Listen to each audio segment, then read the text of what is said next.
শেক্সপিয়ারের নাটক ম্যাকবেথে lady Macbeth তার স্বামীকে সাহায্য করে একটা সাংঘাতিক খুন করতে। বাড়ি এসে তিনি তার হাত বারবার করে ধোন সেই রক্তের চিহ্নকে ওঠাতে, অথচ তার হাত পরিষ্কার।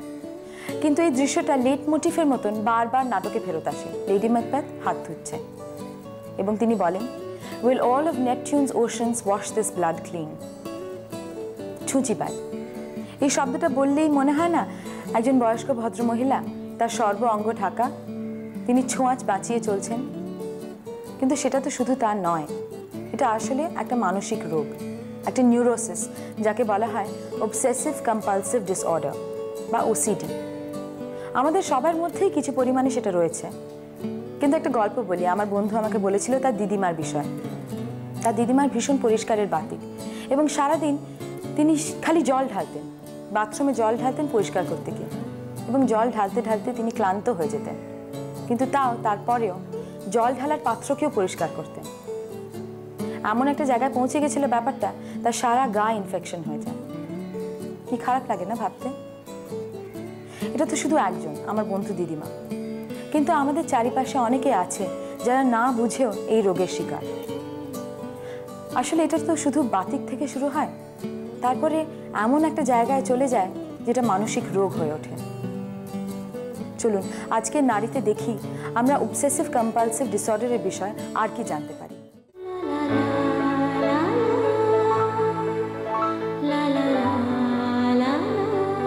নমস্কার, আমি নারীর কমলিকা। প্রতিদিনের মতো আজও নিয়ে এসেছি এই ফ্যাশন সেগমেন্ট আপনাদের জন্য। আজ আমাদের অতিথি যে ডিজাইনার আমাদের সঙ্গে রয়েছেন, তার শাড়িতে কি পাওয়া যায় বলুন তো? অ্যালকোহলের মাদকতা। ভাবতে পারছেন? তার শাড়ির রঙের সঙ্গে তিনি মিক্স করেন অ্যালকোহল, এবং এই দুটো মিক্স ম্যাচের কারণে এক সাংঘাতিক এফেক্ট বের হয়। কি করে হয় এই অ্যালকোহলিক এফেক্ট, আর কি এই অ্যালকোহলিক এফেক্ট? চলুন না সরাসরি ওনাকে জিজ্ঞেস করা যাক। আমাদের সঙ্গে রয়েছেন সোমা ভট্টাচার্য এবং ওনার বুটিকের নাম দিস ফ্যাশন। নমস্কার সোমাদি। এই অ্যালকোহলিক প্রিন্টটা অ্যাকচুয়ালি কি? অ্যাকচুয়ালি এটা হচ্ছে অ্যালকোহল দিয়েই করা হয়, মানে র অ্যালকোহল। যেমন একটু মেনশন করেন। হ্যাঁ, যেমন এই শিফনের উপরে করেছি, এটা রিয়েল শিফন। আচ্ছা, এটার উপরে আগে স্প্রে পেইন্ট করতে হয়, মানে ধরুন এই গ্রিন, তারপরে ব্লু, এই কালারগুলো দিয়ে স্প্রে করে নিতে হয়। নিয়ে তার উপরে অ্যালকোহল দিয়ে, মানে ব্লক যেটা হয়, কাঠের ব্লকগুলো হয়, সেই ব্লকে এই ডিজাইনগুলো কাটা থাকে। ঠিক আছে, তো সেই ব্লকটা তারপরে ওই অ্যালকোহলের মধ্যে ডোবাতে হয়। আচ্ছা, ওটা চুবিয়ে নিয়ে তারপরে সেইটা দিয়ে যখন মারা হয় না, তখন এইগুলোই কেটে যায় আর কি, মানে রংগুলো এরকম কেটে গিয়ে একটা দেখুন এরকম সাদা সাদা একটা সাদা, মানে একটা ছোট ছোট স্পাইরাল, ছোট ছোট। হ্যাঁ, মানে এবারে এই ডিজাইনটার মতো আস্তে মানে হালকা হালকা ওইগুলো আসে। এবারে এটা যে কোনো ইয়েতে হয়, এটা এরকম অ্যাবস্ট্রাক্ট টাইপের একটা ডিজাইন রয়েছে, তাই হ্যাঁ, এটা বাটিকের সঙ্গে পাঞ্চ করে করা হয়েছে। এটা যেমন এরকম ফ্লোরাল করা হয়েছে, অ্যাবস্ট্রাক্ট বাটিকের সঙ্গে এরকম ফ্লোরাল একটা ফ্লোরালের মাঝে মাঝে এই মানে ফুলগুলোর মাঝে রয়েছে অ্যালকোহলিক, মানে রংগুলো কেটে গেছে, মানে অ্যালকোহলের ব্যাপারটাই ওই রকম। অ্যালকোহল যেই দিয়ে ছাপা হয়, অমনি ওই কেটে কেটে যে যায় না রঙের, রংটা যে মানে লাইট অ্যান্ড ডিপ শেডের যে ব্যাপারটা হচ্ছে, সেটাই হচ্ছে অ্যালকোহল। মানে আমরা টাই অ্যান্ড ডাই দেখেছি, আমরা টাই অ্যান্ড ডাইটা তো আলাদা মেথডে হয়, নরমাল শেডেড প্রিন্টস দেখেছি, কিন্তু আমাদের কাছে সত্যি অ্যালকোহলিক প্রিন্ট মানে আমরা কেউই আগে হয়তো জানতাম না। না না, অনেক আগে ছিল, কিন্তু এখন আবার সেটা চলে এসেছে। আচ্ছা, অ্যালকোহলিক প্রিন্ট নিয়ে যে আপনি কাজ করবেন, এটা আপনি কবে ভাবলেন? কবে ভাবলাম সেটা ঠিক বলতে পারবো না। এটা ঠিক যে পুজোর সময় তো সব সময় একটা নতুন কিছু ভাবনাধারা নিয়ে চলতে হয় আর কি, যে হ্যাঁ, যে একটুখানি নতুন ভাবনাধারা থাকলে ভালো হয়। একটা বুটিকে যে আসছে ন্যাচারালি, সে তো নতুন কিছুই খুঁজতে আসবেন। তো আমি তখন ভাবলাম যে অ্যালকোহল মানে একটা ইউনিক ডিজাইন, একটা ইউনিক পিস, যেটা আমি পরবো আর অন্য কেউ পরবে না, এক্সক্লুসিভ যেটা। রাইট। এখন মনে হলো যে অ্যালকোহল নিয়ে তো আগে দেখেছি, এরকম তো অনেক দিন যাবত দেখিনি, তো ভাবলাম সেটা নিয়ে একটা এক্সপেরিমেন্ট করি উইথ আপনার বাটিকের সঙ্গে। বাটিকটা এই জন্যই রেখেছি, বাটিকটা আমাদের একটা ট্র্যাডিশনাল ব্যাপার। আমি দেখছি এই বছরে মানে পয়লা বৈশাখ থেকে খুব এটা ট্রেন্ড উঠেছে আবার, এই বাটিকের ব্যাপারটা। মাঝখানে এটা বোধহয় ওই 2-1 বছর একটুখানি গিয়েছিল, এখন আবার ফিরে এসেছে। তো সেই জন্য আমি সেটাকে ক্রেপের ওপরেও করেছি, আপনার শিফনের ওপরেও করেছি। এটা শিফনের ওপরে, এইটা যেমন একটা রয়েছে ক্রেপের ওপরে। মানে বাটিকের সঙ্গে না অ্যালকোহলটা খুব যাচ্ছে। আচ্ছা, সেই কারণে আমি ভাবলাম এটা পুরো একটা অ্যাবস্ট্রাক্ট ডিজাইনের সঙ্গে। এটা অবশ্য বাটিক ইটসেলফই, বাটিকে এক একটা মোটিভের প্রিন্টের মধ্যে ওই যে ব্যাপারটা থাকে, কাটা কাটা ব্যাপারটা থাকে। এবং আপনি হয়তো, আমার যেটা মনে হয় যে অ্যালকোহল দিয়ে যখন এক্সপেরিমেন্টটা করলেন তখন দেখলেন সেটা আরেকটা অন্য নতুন রূপ, আর আরেকটু অন্যরকম, মানে আরেকটু অন্যরকম হয়ে গেল। বাটিক তো অনেকেই করছেন, কিন্তু যেহেতু অ্যালকোহলটা পাঞ্চ করলাম ন্যাচারালি তখন একটা আলাদা এফেক্ট। এটা কি কোনো পড়াশোনা, এটা নিশ্চয়ই কোনো স্টাডি? না না, তাহলে একেবারেই না, আমার অভিজ্ঞতা।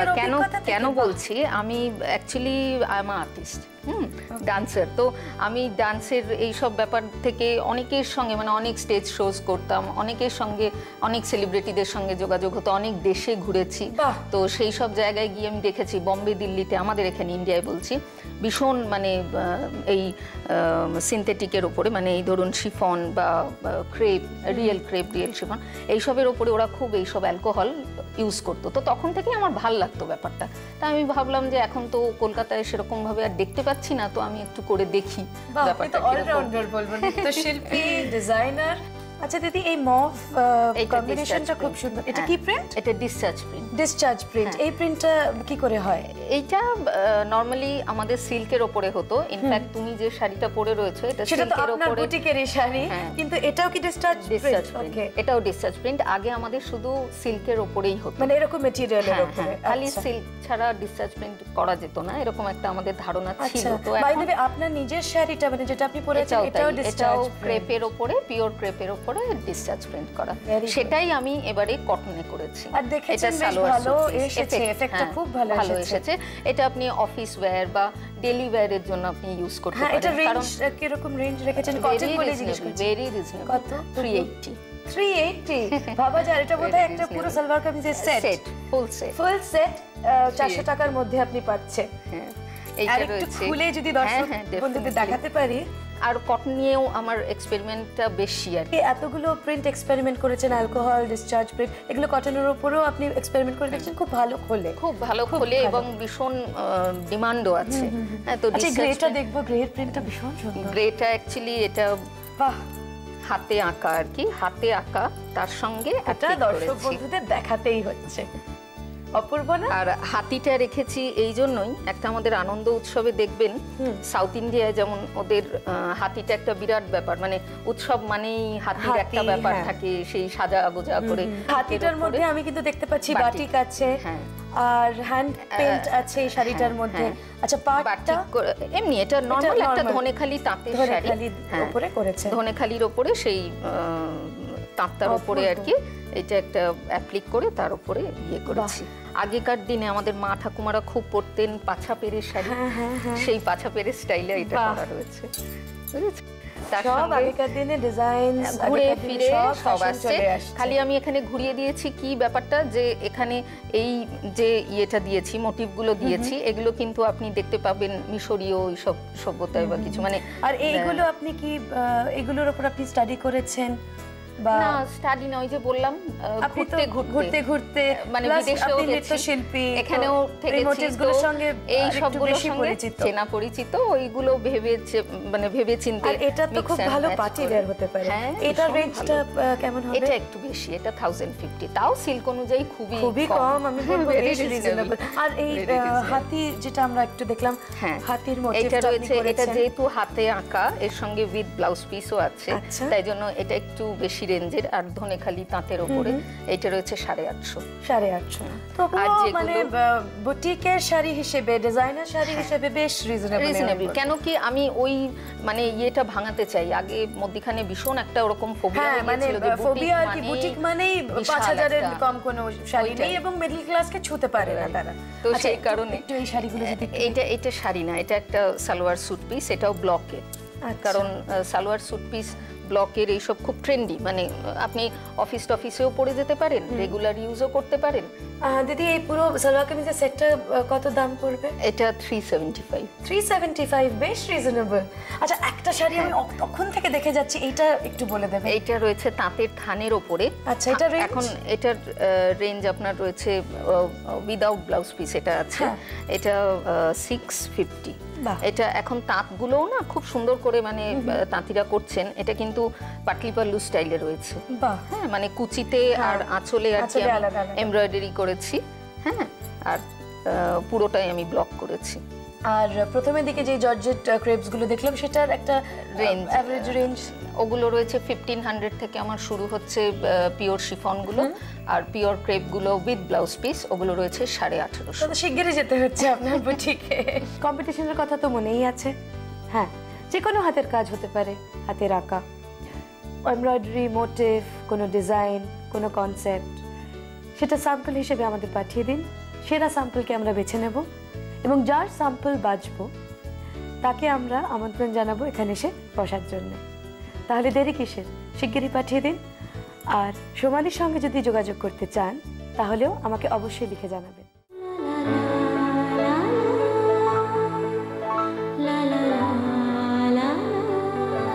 নমস্কার, আমি দেবযানী।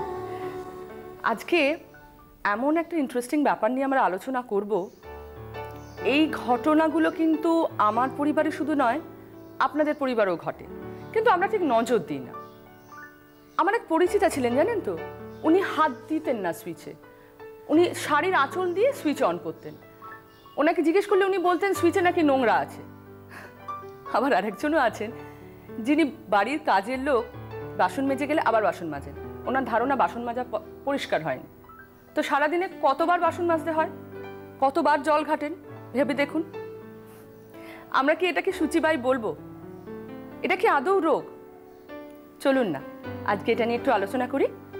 আজকে আমাদের মধ্যে আমরা পেয়েছি বিশিষ্ট সাইকিয়াট্রিস্ট ডক্টর রিমা মুখার্জিকে। নমস্কার রিমাদি। নমস্কার। আচ্ছা দিদি, এই সূচিবাতিক কথাটার ডাক্তারি পরিভাষা কি? ডাক্তারিতে আমরা এটাকে অবসেসিভ কম্পালসিভ ডিসঅর্ডার কিংবা শর্টে ওসিডি বলে থাকি। বাংলায় এটার কোনো স্পেসিফিক টার্ম আছে বলে আমার জানা নেই, তবে সাধারণত এই কেসেসদের আমরা অবসেসিভ কম্পালসিভ ডিসঅর্ডার বলে থাকি। কোন কোন ক্ষেত্রে মানে কোন বাতিকগুলো সূচিবাতিক হিসেবে আমরা ধরতে পারি? আমাদের দেশে মানে স্পেশালি বাঙালিদের মধ্যে যেগুলো খুব কমনলি দেখা যায় সেটা হচ্ছে আপনি যেটা বললেন যে সবকিছুতে একটা খুব নোংরা নোংরা বাতিক, মানে হ্যাঁ সারাক্ষণই সবকিছু মনে হচ্ছে যে এটা নোংরা লেগে গেছে, এটা থেকে আমার একটা কিছু সাংঘাতিক রোগ এসে যেতে পারে। পরিষ্কার হচ্ছে না, পরিষ্কার বারবার ধোয়াধুয়ি, মানে ধোয়াধুয়ির কমপ্লেন নিয়ে বাড়ির লোকেরা একেবারে ব্যতিব্যস্ত হয়ে যায়, সেই জন্য নিয়ে আসা হয়। মানে নোংরাটা হতে পারে অনেক সময় জাস্ট যে সবকিছুই নোংরা, জামা কাপড় নোংরা, বারবার করে সারাদিনে 10 বার করে কাপড় কাচা, পর্দা কাচা, সোফা কাঁচা, এমনকি বাইরের লোক এসে বসলে সোফা কাভারও ধুতে হচ্ছে। বাসন তো মাজার কথা আপনি বললেন, সুইচে হাত না দেওয়া, এটাও আমরা খুব কমনলি পাই। আরেক দল আসেন যারা বাইরে রাস্তায় বেরিয়ে বিশেষ করে কুকুরকে দেখলে তাদের ভীষণ ঘেন্না হয়, এবং কুকুরের মানে সবসময় ধারণা কুকুরের বোধহয় কিছু একটা সঙ্গে ছোঁয়া লাগলো, কিংবা কুকুরের মানে এতে কিছু ওদের কাছ থেকে কিছু নোংরা রাখে। কেউ বাড়ি থেকে বাইরে গেলে ফিরে এলেই তাকে সমস্ত জামা কাপড় কাচতে হয়। তারপরে আরেকজন আছে যারা মৃতদেহ দেখলে তাদের মনে হয় যে ওইখান থেকে একটা কিছু রোগ এসে যাচ্ছে, হ্যাঁ জার্মস এসে যাচ্ছে। তো এইগুলো হচ্ছে মেইনলি নোংরাকে কেন্দ্র করে। আরেক ধরনের হয় এঁটো কাটা, সব কিছুতেই ছোঁয়াছুঁই হয়ে যাচ্ছে, এবং এটা তো আগেকার দিনে ভীষণ রকমই এইটা ছিল, কিন্তু ওটাও এক্সট্রিম পর্যায়ে চলে গেলে ওটাকেও আমরা বলবো, ওটাকেও সূচিবাতিক বলা হয়। আরো এক ধরনের আছে, সেটা হচ্ছে সবকিছু চেক করা, তালাটা ঠিক করে বন্ধ হলো কিনা, বাড়ির ছিটকিনি দরজার ছিটকিনি ঠিক করে লাগলো কিনা, অনেকে খাটের তলে দেখে শুয়ে রাখছে। হ্যাঁ, এমনকি আমার কাছে একজন আছেন যে মানে তাদের কখনোই মনে হয় না তারা যে কাজটা করেছেন সম্পূর্ণ ঠিক মানে সম্পূর্ণ হয়েছে, এবং গ্যাসের এটা বারবার করে রাত্রিরে ঘুম থেকে উঠে গিয়ে গ্যাসটা কি ঠিক করে বন্ধ হয়েছে। একজন আছেন টিচার, তিনি বাড়ি ফিরে এসে আবার স্কুলে ফেরত যান, স্কুলে গিয়ে উনি দেখেন যে মানে ওনার খাতাগুলো উনি ঠিক করে কারেক্ট করেছেন কিনা, ঠিকভাবে নম্বর দিয়েছেন কিনা, এরকম। হ্যাঁ, এরকম আছেন। এবং আমার কাছে এই ধোয়াধুয়ির কথায় আমার মনে পড়লো যে আমার কাছে যখন রুগীর আসে তাদের আগের প্রেসক্রিপশনটা আমি দেখি, তো একজন মহিলা আমাকে একটা পুরো ব্ল্যাঙ্ক কাগজ দিলেন, আমার খালি তার লেটার হেডের মানে নাম, আমার নাম ঠিকানাগুলো সব রয়েছে। আমি বললাম যে আমি তো এরকম ব্ল্যাঙ্ক প্রেসক্রিপশন আপনাকে দিইনি নিশ্চয়ই। বললো না, আমি ওটাকে ধুয়েছি।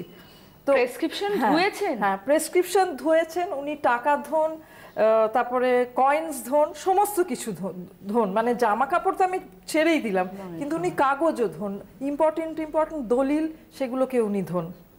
মানে কিন্তু তখন সেই সেন্সটা কাজ করে না যে লেখাগুলো তো উঠে যাচ্ছে? হ্যাঁ, সেটা কাজ করে, কিন্তু উনি পারেন না, না ধুয়ে উনি পারেন না। মানে সবচেয়ে মজা হচ্ছে এইটাই যে এদের মধ্যে কিন্তু ওই সেন্সটা থাকে যে যেটা ওনারা করছেন এটা যে একটা অতিরিক্ত মাত্রায় চলে যাচ্ছে, অনেকেরই কিন্তু এই সেন্সটা থাকে, কিন্তু ওনারা কন্ট্রোল করতে পারেন না। কখন আমরা বুঝতে পারবো যেটা রোগে পরিণত হয়েছে? কারণ এরকম দেখুন প্রত্যেকটা পরিবারেই আছে, বারবার হাত ধুচ্ছে কি বাসন মাজছে, এগুলো তো প্রত্যেকটা পরিবারই আছে, কিন্তু এরম ধরনের পেশেন্টরা তো স্বীকার করতে চায় না যে এটা একটা রোগ, এবং বললেও খুব অফেন্ডেড হয়। নিশ্চয়ই। তো কখন আমরা বুঝতে পারবো যেটা একটা রোগে পরিণত হয়েছে? রোগে পরিণত আমরা তখনই বলবো যখন প্রথমত বাড়ির সকলের পক্ষে মানে খুব মুশকিল হয়ে যায়, মানে আনবেয়ারেবল হয়ে যাচ্ছে। মানে এই একটা অভ্যেসের জন্য অন্য কারোর কিন্তু মানে নর্মাল লাইফ লিড করতে পারছে না।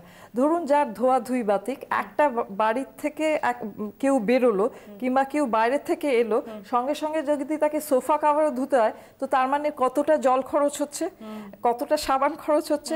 সেখানে বাড়ির বিশেষ করে এনাদের হাজবেন্ড কিংবা ছেলেরা খুব প্রোটেস্ট করে, এতটা জল ঘাটাঘাটি হচ্ছে, একটা নর্মাল লাইফ পুরো ডিস্টার্ব হয়ে যাচ্ছে। দেখেছি জল ঘাটতে ঘাটতে হাতে পুরো হয়ে যায়। এদিকে সোফা কভার খুব পরিষ্কার, কিন্তু হাতের চামড়া খুব খারাপ, সেটা কিন্তু একেবারেই পরিষ্কার অবস্থায় নেই।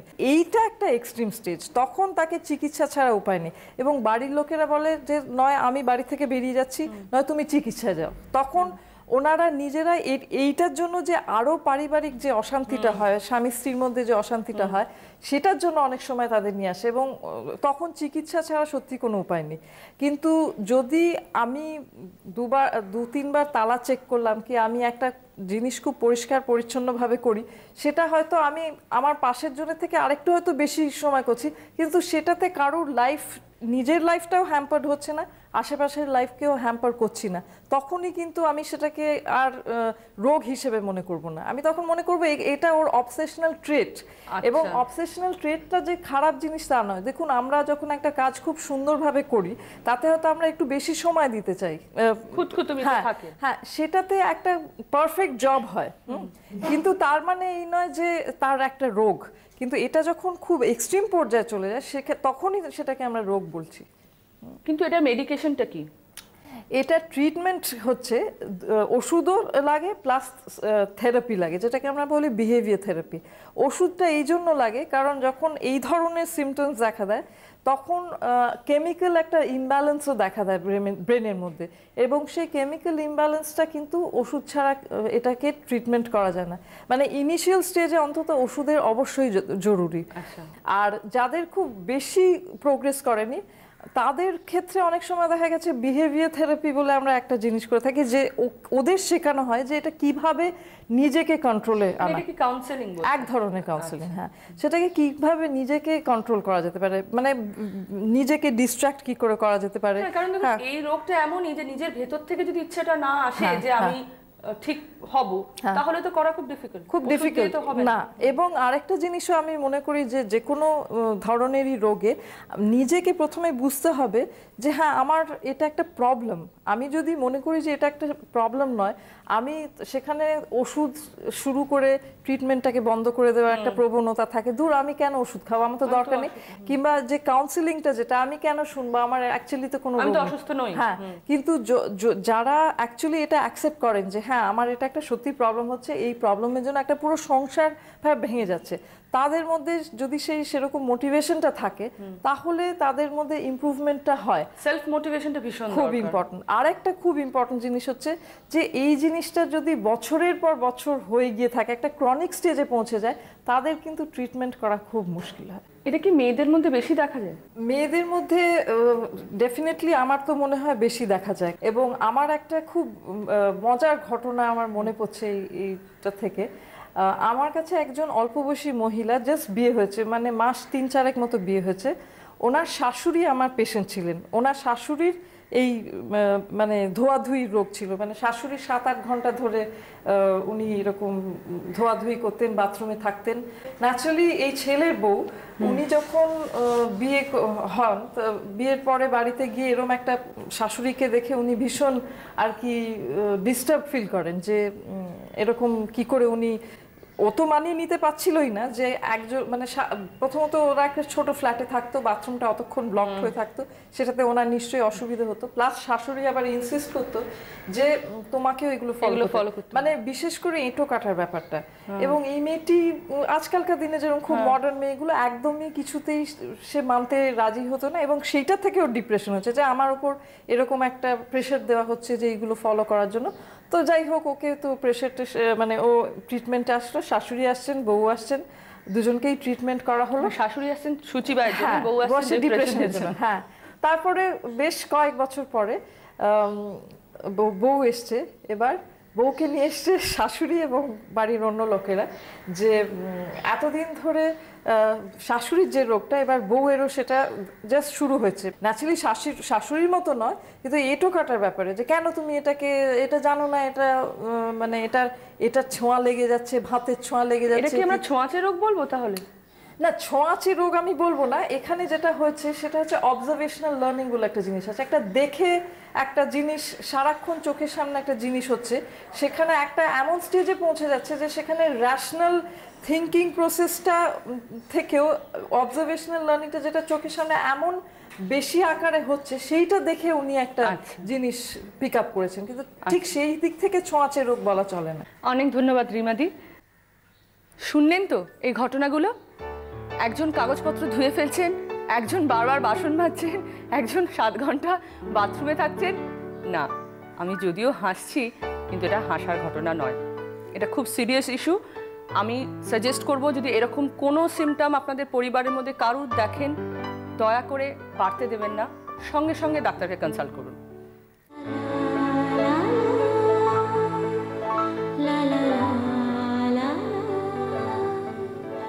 পেটের চর্বির সাথে সাথে আমাদের কোমরের, অর্থাৎ পেটের সাইডের যে চর্বি, সেটাও কিন্তু আমাদের একটা শিরোপীড়ার কারণ হয়ে দাঁড়ায়। আজ আমরা দেখাচ্ছি কিছু কিছু সিম্পল কোমরের ব্যায়াম, যেগুলো আপনি অনায়াসে জিমে না গিয়ে বাড়িতে করতে পারেন এবং খুব অল্প সময়ের মধ্যে। যেমন ধরুন, প্রথম ব্যায়ামটা হচ্ছে ফ্লোর টুইস্ট। একটা হালকা মিউজিক চালালেন, আপনি তার সাথে সাথে টুইস্ট করলেন। তারপরে সাইড বেন্ড থাই অ্যাপার্ট। এতে কি হয়, কোমরের যেমনি স্ট্রেচিং হয়, তেমনি কন্ট্রাকশনের মাধ্যমে মেদ কমাতে সাহায্য করে। তারপর অনেক সময় একটা সিম্পল টুলে বসে লাঠির সাহায্যে পুরো কোমরটাকে ঘুরিয়ে ব্যায়াম করতে পারেন, যেগুলো চর্বির কমাতে উৎকৃষ্ট ব্যায়াম। তবে হ্যাঁ, কিছু কিছু জিনিস কিন্তু আপনাকে মনে রাখতে হবে। যাদের হাঁটুর প্রবলেম আছে, কিংবা যারা বয়স্ক মহিলা কিংবা অন্তঃসত্ত্বা, তারা কিন্তু এগুলো একদম করবেন না ডাক্তারের পরামর্শ ছাড়া।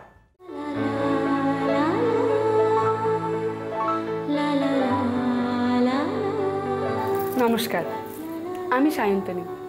শুরু করছি আপনাদের পছন্দের প্রোগ্রাম নারীর বিউটি। ড্যান্ড্রাফ একটা ভীষণ গুরুতর সমস্যা, যেটা শিকার আমরা সকলেই প্রায় হয়ে থাকি, যার ফলে হেয়ার ফলও হয়। সমস্যার সমাধানটা কি, এই বিষয়ে কথা বলার জন্য আজ আমার সঙ্গে আছেন কসমেটোলজিস্ট এবং dermatologist, cosmetic dermatologist Shubhadeep Saha, better known as Bob. ববদা নমস্কার। নমস্কার। খুশকি আজকাল একটা ভীষণ বড় সমস্যা হয়ে দাঁড়িয়েছে, যার ফলে চুলও ভীষণভাবে পড়ছে, অনেক সময় হোয়াইট প্যাচেসও আসে মুখে। এটার সমাধানটা কি? প্রথমত জিজ্ঞেস করি, হয় কেন? ড্যান্ড্রাফের ছোট্ট কথাতে খুশকি ইটস আ ফাঙ্গানাল ডিসঅর্ডার, বাট এটা স্ক্যাল্পের মধ্যে স্কেলিং হয়ে বা কিছু কিছু ক্ষেত্রে দ্য সিবেসিয়াস গ্ল্যান্ডের ওভার অ্যাক্টিভিটিটা কিছু কাজ করে। তো এর ফলে ধরে নাও যে টিনেজারদের মধ্যে থেকে শুরু করে আপ টু 30-34 অবধি এই ড্যান্ড্রাফ প্রবলেমটা দেখা যায়। অপরিষ্কার স্ক্যাল্প প্রথম কারণ হলো খুশকি। অপর্যাপ্ত পরিমাণে কার্বোহাইড্রেট খাওয়া, কার্বোহাইড্রেট জাতীয় খাবার খাওয়া, যেমন রেড মিট কিছু বা এই ধরনের খাবার, এতে খুব ডেনড্রাফ হওয়ার চান্সেস খুব বেশি থাকে। এই ডেনড্রাফের মেন প্রবলেম একটা বলে দিই যে ডেনড্রাফ যখন হয় দেখবেন যে র্যাশ বেরোয় এখানে ছোট ছোট। অনেকে তুমি জাস্ট সেইমাত্র আমার খুব ভালো একটা কথা বলেছো যে মুখে একটা প্যাচেস এরকম টাইপের আসে, তা বলে যে বব এটা কি করব। তা আমি আগে সবার আগে যখনই স্কিনের ট্রিটমেন্ট করার আগে আমি আগে ডেনড্রাফটা দেখি কতখানি আছে, কারণ মাথার চুলে যদি পিম্পলসও হয় না। এক্স্যাক্টলি। তা কেন হচ্ছে দেখো, ফাঙ্গানাল ডিসঅর্ডারটাকে যখন আমি চেক করছি তখন এই ফাঙ্গানাল ডিসঅর্ডারটাকে যদি আমি চেক না করি ঠিক করে, তাহলে এইটাকে যেমন এটা আমাদের অনেকটা সময় ডার্মাটাইটিস হয়ে যায়। ইচ্ছা অনেক সময় যেমন আমাদের যেমন একটা আছে যে কন্ট্যাক্ট ডার্মাটাইটিস, তা এটাও রয়েছে যে এই স্ক্যাল্পের থেকে এই ফাঙ্গানাল ডিসঅর্ডারগুলো আস্তে আস্তে এইখানের মধ্যে ছোট ছোট করে দেখবে ছোট ছোট পিম্পলসের মতো দানা মতো বেরোয়, বিশেষ করে তো টিনেজারদের তো হয়। এবার আরেকটা কথা বলে দিই, ডেনড্রাফে সবসময় চেষ্টা করবে যাতে অয়েলি ডেনড্রাফ তারা কখনো বেশি অয়েল লাগাবে না। স্ক্যাল্পটাকে কোনো স্যালিসাইক্লিক অ্যাসিডযুক্ত কোনো ভালো শ্যাম্পু যার পিএইচ স্কেল, বারবার করে বলছি, যার pH scale is the potential hydrogen balance. মানে কি করে বুঝবে এই পিএইচ স্কেলটা কতখানি? এই পিএইচ স্কেল হলো যে অ্যান্টি ডেনড্রাফ শ্যাম্পুগুলোতে বেশিরভাগ অ্যালকালাইন বেস হয়, মানে কি ক্ষারীয় হয়, তার ফলে কি স্ক্যাল্পের নোংরাগুলোকে বার করতে সাহায্য করে। তা পিএইচ স্কেল 5.6 to 5.7 যেগুলো মাইল্ড ধরনের শ্যাম্পু, ওই শ্যাম্পু ব্যবহার করলে খুব ভালো ফল পাওয়া যায়। তার সঙ্গে বাড়িতে খুব সহজ উপায় হলো নিম ফোটানো জল দিয়ে স্ক্যাল্পকে ধোয়া, লাস্ট রিন্সটা। ঠিক আছে। তা আজকে আমি এখানে একটা ছোট্ট, সবাই জানে এখন এই থেরাপিটা, বাট এই থেরাপিটা খুব কমন, বাট এর থেকে আরও অনেক ভালো ভালো থেরাপি আছে যেগুলো দিয়ে যে চুটকির মধ্যে আমরা এই ডেনড্রাফটা, হেয়ার ফলটাকে সারাতে পারি, বা এই ডিফারেন্ট টাইপ অফ অ্যালোপেশিয়াটাকে। তা আজকে এখন আমরা এখানে একটা হাই ফ্রিকোয়েন্সি, যাকে বলে ওজোন, হাই ফ্রিকোয়েন্সির একটা কাজ হলো কি বলে দিই তোমায়। এই ফ্রিকোয়েন্সি হলো ওখানের মধ্যে একটা স্পার্কিং হয়। এই স্পার্কিংয়ের ফলে কি হয়, ওখানে ফাঙ্গানাল ডিসঅর্ডারগুলোকে, জাম্পসগুলো এফেক্ট যেগুলো হয়েছে সেগুলোকে ডিস্ট্রয় করতে সাহায্য করে। তার সাথে আরেকটা কি সাহায্য করে, যে এর মধ্যে ব্লাড সার্কুলেশনটাকে বাড়িয়ে দেয়। এক্স্যাক্টলি। আর আমি মাঝে মাঝেই দেখি যে মাসাজ করে ঠিক এরকমভাবে আরো চুল উঠে যায়। এক্স্যাক্টলি।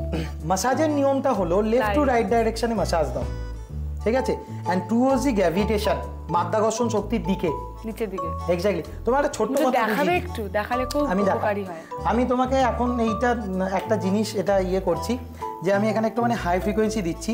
সবসময় হাই ফ্রিকোয়েন্সি দেওয়ার নিয়ম হলো যে একটা লিমিটে যতখানি প্রবলেম ততখানি হাই ফ্রিকোয়েন্সি দিন। হাই ফ্রিকোয়েন্সি যদি বেশি হয়ে যায় লাভ ক্ষতি হয়, কিন্তু লাভ হবে না, বারবার করে বলে দিই। আমি আজকে দেখাচ্ছি এই হাই ফ্রিকোয়েন্সিটাকে স্ক্যাল্পের মধ্যে আমি হালকা হালকাভাবে দিচ্ছি, প্রত্যেকটা স্ক্যাল্প থেকে তুলে চুলগুলোকে করে আমি হালকাভাবে দিচ্ছি। এই হাই ফ্রিকোয়েন্সির সাথে আরেকটা কথা বলে দিই, যে হাই ফ্রিকোয়েন্সি দেওয়ার নিয়মটা কিন্তু এইভাবেই, যে কোম, অনেকেই দেখেছি অন্য ধরনের অ্যাটাচমেন্ট ইউজ করে, কখনোই উচিত না। যার যেটা অ্যাটাচমেন্ট, দেখো এখানে কোম আছে, চিরুনির কাজটা করছে, যাতে প্রপার ওয়েতে ফ্রিকোয়েন্সিটা গেলে কাজটা তাড়াতাড়ি হয়। আর এই হাই ফ্রিকোয়েন্সি আর আমাদের প্যাকটা যেটা রয়েছে, এটা একটা খাসিয়াত কি জানো তুমি, হেয়ারের গ্রোথটাকে মোটিভেট অ্যান্ড স্টিমুলেট করতে সাহায্য করে। মানে কোনো স্কিন যেমন আমি এনহ্যান্সিং করছি, ব্লাড সার্কুলেশন অটোমেটিক হাই হলেই তুমি জানবে যে হেয়ারের গ্রোথটা বেড়ে যায়। তাই হাই ফ্রিকোয়েন্সির সাথে সাথে আরেকটা জায়গা, স্ক্যাল্পে মেয়েদের বেশিরভাগ, আমি একটা জিনিস দেখিয়ে দিই, যে একটু ঘুরছি, হ্যাঁ, এই দিকটা শ্যাম্পুটা ঠিক করে হয় না, তার ফলে ফাঙ্গানাল ডিসঅর্ডারটা এখান থেকে উঠে এই দিকে আসে। তার ফলে দেখবেন যে আমাদের স্ক্যাল্পের ইচিংটা এখান থেকে শুরু হয়। তা আপনাদের ছোট্ট একটা কথা বোঝাই, যে ব্লাড সার্কুলেশনটা যদি ঠিকমতো মুভমেন্ট অর্ডারটা পায় অ্যান্টি ক্লকওয়াইজ, মানেটা কি, বাথরুমে আপনি একটা চৌকাঠ দিয়ে নর্দমাটাকে বন্ধ করে দিলেন, জলটাকে জমতে দিলেন, এবার জলটাকে জমতে দেওয়ার পরে যখন জলটাকে খুলে দেবেন ফ্লোটা অনেকটা বেশি হবে। এক্স্যাক্টলি বাঁ দিক থেকে যদি আমি ডান দিকে স্কাল্পের মধ্যে হালকা হালকা মাসাজ করি, তো ব্লাড সার্কুলেশনের অপোজিট ডাইরেকশানে গিয়ে ব্লাড সার্কুলেশনটা চটজলদি হাই হয়ে যায়, স্ক্যাল্পের মধ্যে এক্সিলেন্ট রেজাল্ট আছে। আরেকটা জিনিস জানিয়ে দিই, কিছু আমাদের ক্রেনিয়াল নোডস আছে যেগুলোকে আমরা লিম্ফেটিক নোডস বলি, যেমন এটা হলো ফিফথ ক্রেনিয়াল নোডস। প্রেশার আপনারা দিতে পারেন ভাইব্রেশন দিয়ে, প্রেশার দিতে পারেন ভাইব্রেশন দিয়ে। সেকেন্ড হলো আপনার ভাইব্রেশনটা দেবেন ঠিক এই রকমভাবে, এর সঙ্গে মাসাজটা দেবেন লেফট টু রাইট ডাইরেকশানে। আর চেষ্টা করবে যাতে ফিঙ্গার প্যাডটা ব্যবহার হয়, নখটা যাতে না লাগে। আচ্ছা, আরেকটা হলো শ্যাম্পুর নিয়মটা বলে দিলাম যে স্ক্যাল্পের এই জায়গাটা খুব ভালো করে শ্যাম্পু করবে। আর আবার একটুখানি ফিরে আসি ডেন্ড্রাফে। তা ডেন্ড্রাফ নিয়ে যেটা বলছিলাম সেটা হলো ডেন্ড্রাফের রেমেডিটা খুব সহজ। স্ক্যাল্পকে খুব ভালো করে পরিষ্কার করে রাখুন, আর কিছু মেডিসিন কিছু নিন।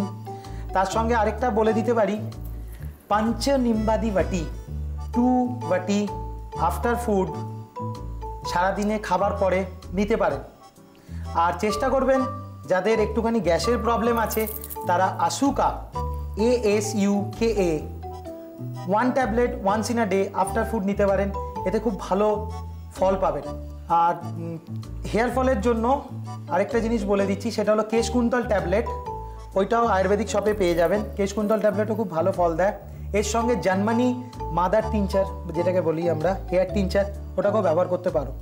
কিন্তু অ্যালোপেশিয়ার ক্ষেত্রে চকচকে টাক এটা নারীদের নয়, একটু ছেড়ে পুরুষদেরও তো কিছু দেওয়া উচিত। আপনাদের হাজব্যান্ডের জন্য বলে দিচ্ছি, পুরুষদের ক্ষেত্রে চেষ্টা করবেন যে অ্যান্ড্রোজেন রিমেজের চকচকে টাক সেখানে যেন বেশি তেল না লাগায়। তেলা মাথায় তেল দেওয়া বাঙালির স্বভাব নয়, ওখানে যেন চেষ্টা করে একটুখানি ডাক্তার দেখিয়ে ডাক্তারের প্রেসক্রিপশন অনুযায়ী টিনচার বা আমরা এখন মিনক্সিডিল 5% ইউজ করছি, ওগুলো ইউজ করাতে পারো। তার ফলে কি হেয়ারের গ্রোথটা আসে। অনেক ধন্যবাদ, তোমার সঙ্গে কথা বলে সত্যি ভীষণ ভালো লাগলো। আর আই এম শিওর যে এই এপিসোডটা আমাদের দর্শকদের জন্য ভীষণভাবেই হেল্পফুল। যেরকম ববদা বললো, যদি কোনো প্রশ্ন থাকে সেটা কিন্তু আমাকে ডেফিনেটলি লিখে জানাবেন। ববদার সঙ্গে যদি যোগাযোগ করতে হয় সেটাও লিখবেন। আপনাদের কাছে যদি কোনো হেল্পফুল টিপস থাকে সেটা কিন্তু পাঠাতে একদম ভুলবেন না। সেই টিপসগুলো থেকে আমরা কিন্তু সিলেক্ট করে নেবো সবার থেকে সেরা টিপটি, এবং সেটা যদি আপনার হয় আপনি জিতে নিতে পারবেন একটা আকর্ষণীয় পুরস্কার। কোথায় পাঠাবেন? আমাদের ড্রেসটা লিখে নিন।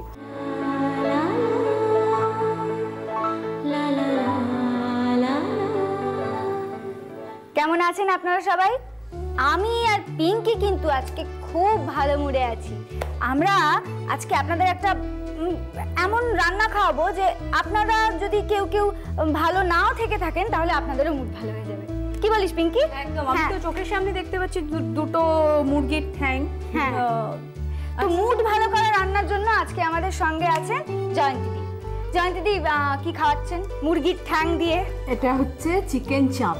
চিকেন চাপ খুব সোজা না, অনেকে জানে টানে, কিন্তু এখানে যা কিছু রয়েছে অনেক কিছু, এটা মনে হচ্ছে অন্যরকম ভাবে বানানো হবে। অন্যরকম ভাবে নয়, তবে চিকেন চাপটা দেখতে খুব মনে হয় খুব ইজি, কিন্তু এটা বানাতে গেলে খুবই একটু অনেক রকম মশলার দরকার হয়।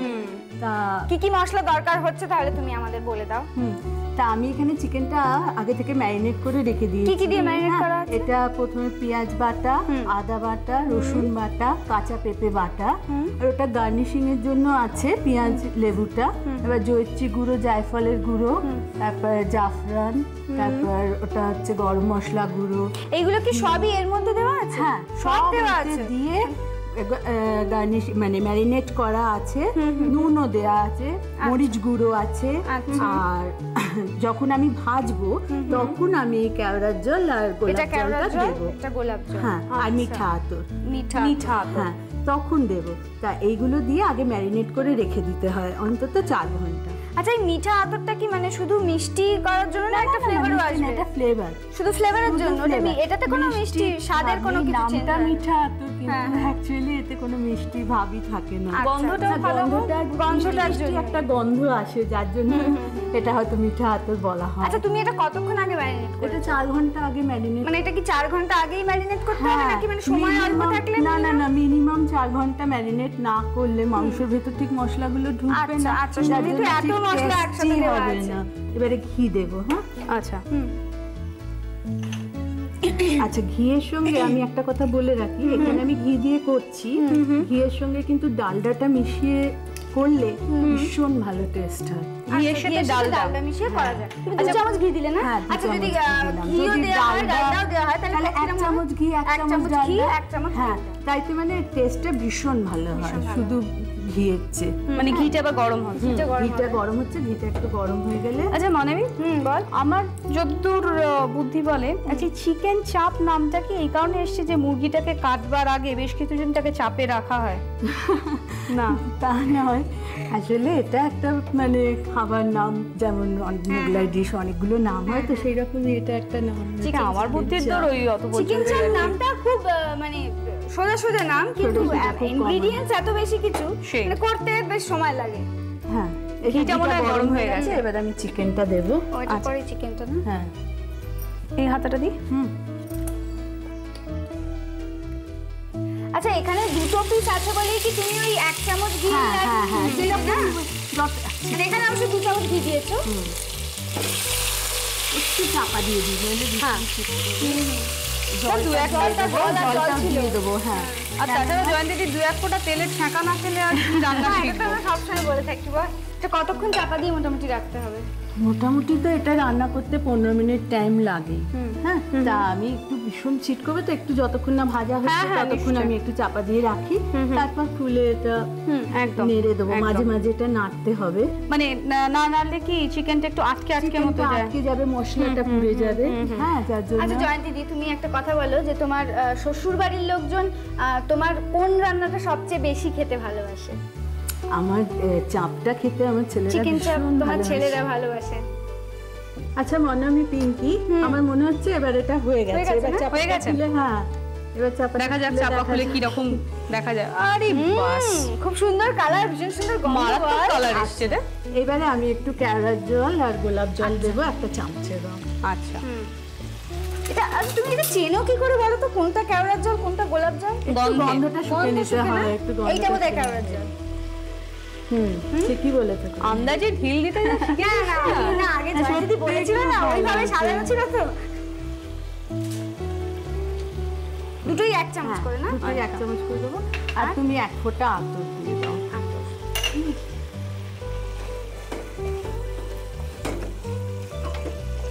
আতর ফতর না ঢাললে বোধহয় ঠিক মোগল ব্যাপারটা আসে না। আতর একটু, কেওড়ার জল গোলাপ জলটা না দিলে ঠিক মোগলাই জিনিসটা হয় না। দুটো ঠ্যাং ভিতরের জন্য রান্না হচ্ছে।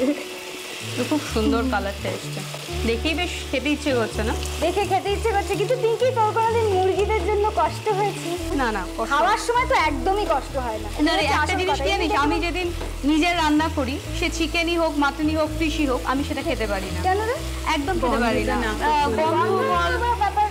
আর জানি না কেন, ঠিক রিজনটা আমিও ডিসকভার করতে পারিনি, কিন্তু এটা সবারই হয়, যারা রান্না করে তাদের খাওয়ার সময় ঠিক তারা রিলিজ করে খেতে পারে না।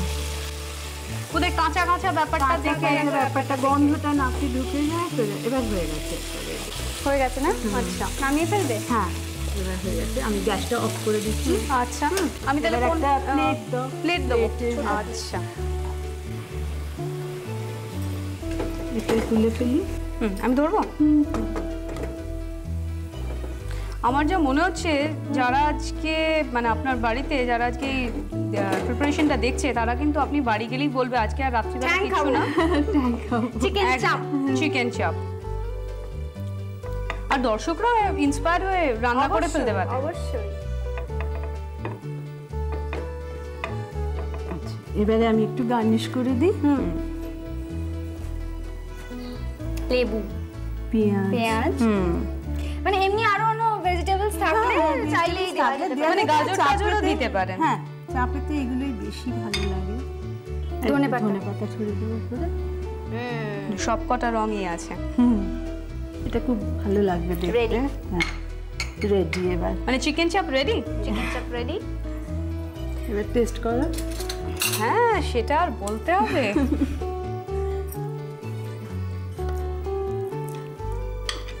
এখানে আমি 1 টুকরো মাংস পেয়েছি। চিকেন কেমন খাচ্ছিস? দারুণ, ভালো হয়েছে, এক্সেলেন্ট হয়েছে। মানে ভালোটাও বোধহয় খুব কম একটা বিশেষণ। চিকেন চাপ করতে আমাদের লাগে চিকেন 1 কিলো, ঘি 200 গ্রাম, পেঁয়াজ বাটা 150 গ্রাম, আদা বাটা 30 গ্রাম, রসুন বাটা 15 গ্রাম, দই 100 গ্রাম, মিঠা আতর 8 থেকে 10 ফোঁটা, কেওড়ার জল 4 চামচ, গোলাপ জল 1 চামচ, ঘি গরম করে তাতে ম্যারিনেট করা চিকেনটি দিয়ে দিন। কিছুক্ষণ ভেজে তাতে কেওড়ার জল, গোলাপ জল ও আতর মিশিয়ে দিন। কিছুক্ষণ নেড়ে চেড়ে নামিয়ে নিন। গরম গরম পরিবেশন করুন। আপনারা এতক্ষণ রেসিপিগুলো নিশ্চয়ই লিখে নিয়েছেন, রান্না করে ফেলুন বাড়িতে, আর আমাদের চিঠি লিখে চটপট জানিয়ে দিন কিরকম লাগলো। আর একটা ব্যাপার আছে, সেটা হলো পুরস্কারের। পিঙ্কি, তুই কি পুরস্কারের ব্যাপারটা বলবি? আমি বলবো, বলে দিচ্ছি। পুরস্কারটা হলো এই যে আপনাদের কাছে যদি কোনো ভালো রেসিপি থাকে তাহলে অতি অবশ্যই আমাদের নারীর রান্নাঘরে সেটা লিখে পাঠান, কারণ তাদের জন্য থাকবে পুরস্কার। না, যিনি সেরা রেসিপি পাঠাবেন শুধু তার জন্যই থাকবে পুরস্কার। আর শুধু পুরস্কারই নয়, আমাদের সাথে মানে আমার সাথে আর পিঙ্কির সাথে নারীর রান্নাঘরে এসে রান্না করারও সুযোগ পাবেন। তাহলে আজকের মতন আমাদের বিদায় নিতেই হবে, আবার পরের দিন দেখা হবে। নিশ্চয়ই। টাটা, সবাই ভালো থাকবেন। আজকের অনুষ্ঠানের শুরুতে আমরা কথা বলেছিলাম ওসিডির বিষয়, ছুঁচোবায়গ্রস্ত মানুষদের বিষয়, এবং আমাদের হেলথ সেকশনে জানতে পারলাম অনেক কিছু এই নিউরোসিসের সম্বন্ধে। এছাড়া যদি আপনাদের অন্য কোনো প্রশ্ন থাকে অথবা আপনারাও যদি ওসিডি থেকে ভোগেন, তাহলে আমাকে কিন্তু লিখে পাঠাতে পারেন এই ঠিকানায়। আজকের অনুষ্ঠান এখানেই শেষ করলাম, পরের বার দেখা হবে। নমস্কার।